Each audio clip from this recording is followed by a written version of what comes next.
50-50 कोस दूर जब कोई बच्चा रोता है तो माँ कहती है सो जा वरना गब्बर आ जाएगा।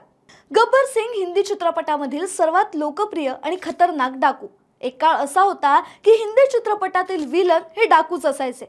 भारताच्या इतिहासात अनेक खतरनाक डाकू होऊन गेलेत, ज्यांची दहशत अनेक गावांमध्ये असायची। कायदा आणि सरकार विरुद्ध सुद्धा हे डाकू लढायचे।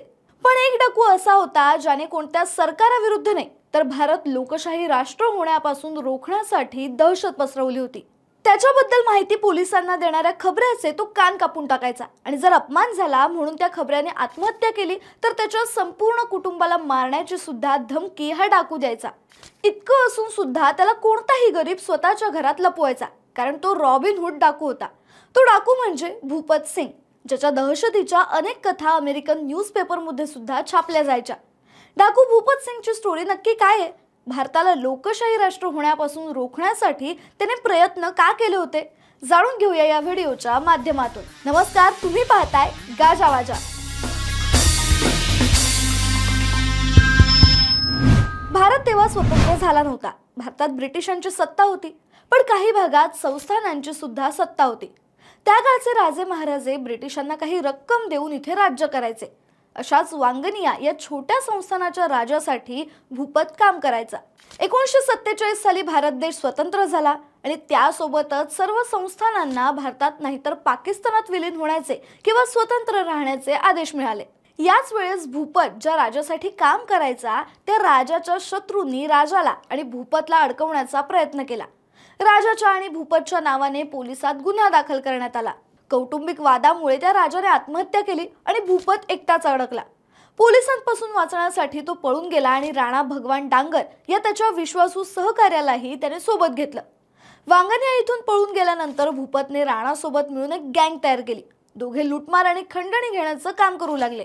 हळूहळू त्यांच्या गँगमध्ये वाढ होऊ लागली। 3 वर्षाच्या आत या गँगने 87 हत्या आणि साधारण 9 लाख रुपयांची लूट केली। या भूपत आणि त्याच्या गँगची एक खास गोष्ट होती, ती म्हणजे ते कधीही महिलांवर हल्ला करत नव्हते। उलट भूपत चोरीच्या पैशातून गरीब मुलींची लग्न लावून द्यायचा, गरिबांना पैसेही वाटायचा। असं म्हटलं जातं की एकदा त्याने एका गावात सोनाराला लुटलं होतं आणि संपूर्ण गावात सोन्या चांदीची नाणी उधळली होती। या सर्व कारणांमुळेच त्याला रॉबिन हुड समजलं जायचं। कोणीही त्याला पोलिसांपासून लपवण्यासाठी घरात आश्रय द्यायचं। एवढंच नाही तर जुनागड संस्थानाच्या विलीनीकरणाच्या वेळी झालेल्या दंगलीमध्ये त्याने अनेकांचे प्राण वाचवले।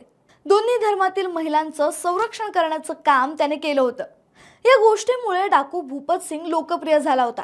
संपूर्ण सौराष्ट्रात म्हणजेच आत्ताच्या गुजरातमध्ये त्याचीच चर्चा होती। पोलीस सुद्धा त्याला पकडण्यात अयशस्वी होत होते। आता तुम्हाला मगाशी सांगितल्याप्रमाणे भारत स्वतंत्र झाल्यानंतर संस्थानांना भारत किंवा पाकिस्तानात विलीन होण्याचे किंवा स्वतंत्र देश म्हणून राहण्याचे पर्याय होते। स्वतंत्र देश म्हणून राहणं या छोट्या छोट्या संस्थानांसाठी सोपं नव्हतं। या संस्थानांनी भारताचाच भाग व्हावं असं तत्कालीन भारत सरकारला वाटत होतं, पण त्या संस्थानांच्या राजा महाराजांना सत्ता आपल्या हाती हवी होती। त्यांना आपापल्या संस्थानांमध्ये पूर्वीप्रमाणेच राज्य करायचं होतं। पण भारत स्वतंत्र झाल्यामुळे त्यांचं हे स्वप्न भंगलं होतं। सौराष्ट्र आणि बॉम्बे स्टेट या संस्थानाच्या राजांनी भूपत सिंगला भारतात होणाऱ्या पहिल्या सार्वत्रिक निवडणुकीआधी आपापल्या संस्थानांमध्ये लूटपाट करून दहशत पसरवण्यासाठी शस्त्र, पैसे आणि गाड्या सुद्धा दिल्या। मग झालंही तसंच। स्वतंत्र भारताच्या पहिल्या निवडणुकांआधी डाकू भूपत सिंग आणि त्याच्या गँगने अनेक ठिकाणी डाका टाकला, हत्याही केल्या। हे एक प्रकारे त्या संस्थानांच्या राजांचं षडयंत्र होतं। असं करून त्यांना हे दाखवून द्यायचं होतं की लोकशाहीमध्ये कायदा आणि सुव्यवस्थेची स्थिती ही अशीच असते। सरकार विरुद्ध कट रचल्याच्या आरोपाखाली तेव्हा अनेक राजांना अटक झाली, मात्र भूपत सिंग पोलिसांच्या हाती काही लागला नाही। शेवटी या कामासाठी आयजी विष्णू गोपाळ कानिटकर यांना सौराष्ट्रात बोलावण्यात आलं। कानिटकर यांनी या कामासाठी एक विशेष टीम तयार केली। कानिटकर यांनी भूपतच्या गँग मेंबर्सना पकडायला सुरुवात केली। यामुळे भूपतच्या लपण्याची अनेक ठिकाणं बंद झाली, तरीही भूपत अजूनही लूटपाट करतच होता। एवढंच नाही तर तो डाका टाकण्याआधी कानिटकर यांना एक पत्र लिहायचा। या पत्रात कानिटकर यांचा उल्लेख तो डिकरा असा करायचा। आयजी कानिटकरांच्या अनेक प्रयत्नानंतरही भूपत त्यांच्या हाती काही लागला नाही, पण त्यांनी भूपतच्या अनेक साथीदारांना चकमकीत मारलं होतं। काही दिवसांनी त्याने भूपतच्या खास साथीदाराचा म्हणजे राणा भगवान डांगर यांचा एन्काउंटर केला। राणाची हत्या झाल्यावर भूपतला कळलं की तो आता पोलिसांच्या तावडीतून काही सुटू शकणार नाही, म्हणून तो पाकिस्तानमध्ये पळून गेला।